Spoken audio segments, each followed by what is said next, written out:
Part 1, Amari. Chapter 1, Amari and Bessa. "What are you doing up there, Quasi?" Amari asked her 8-year-old brother with a laugh. He had his legs wrapped around the trunk of the top of a coconut tree. "For once I want to look a giraffe in the eye," he shouted. "I wish to ask her what she has seen in her travels." "What kind of warrior speaks to giraffes?" Amari teased. She loved listening to her brother's tales. Everything was an adventure to him. "A wise one," he replied mysteriously. "One who can see who is coming down the path to our village. Well, you look like a little monkey. Since you're up there, grab a coconut for Mother, but come down before you hurt yourself." Quasi scrambled down and tossed the coconut at his sister. "You should thank me, Amari, for my treetop adventure." He grinned mischievously. "Why?" she asked. "I saw Bessa walking through the forest heading this way. I have seen how you tremble like a dove when he is near. You are the one who will be trembling if you do not get that coconut to Mother right away. And take her a few papayas and a pineapple as well. It will please her, and we shall have a delicious treat tonight." Amari could still smell the sweetness of the pineapple her mother had cut from its rough skin and sliced for the breakfast meal that morning. Quasi snatched back the coconut and ran off then, laughing and making kissing noises as he chanted, "Bessa, my love, Bessa, my love, Bessa, my love." Amari pretended to chase him, but as soon as he was out of sight, she reached down into the small stream that flowed near Quasi's tree and splashed water on her face. Her village, Ziavi, lay just beyond the red dirt path down which Quasi had disappeared.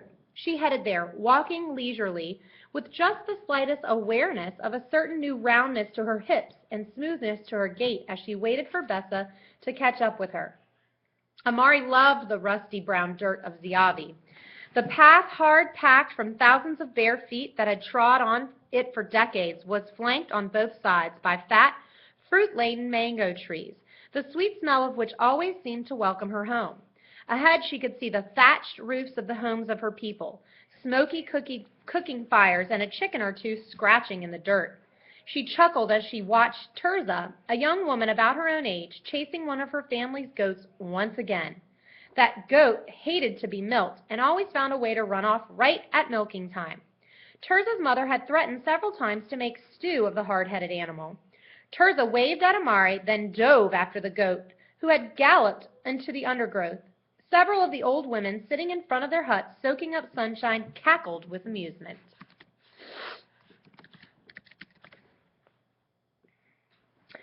To the left and apart from the other shelters in the village stood the home of the chief elder.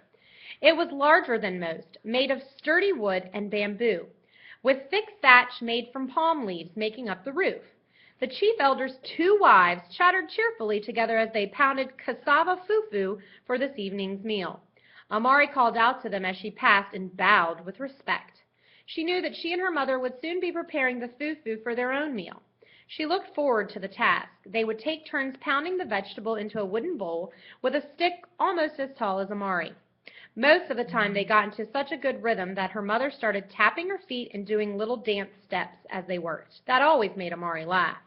Although Amari knew Bessa was approaching, she pretended not to see him until he touched her shoulder. She turned quickly and, acting surprised, called out his name, "Bessa!"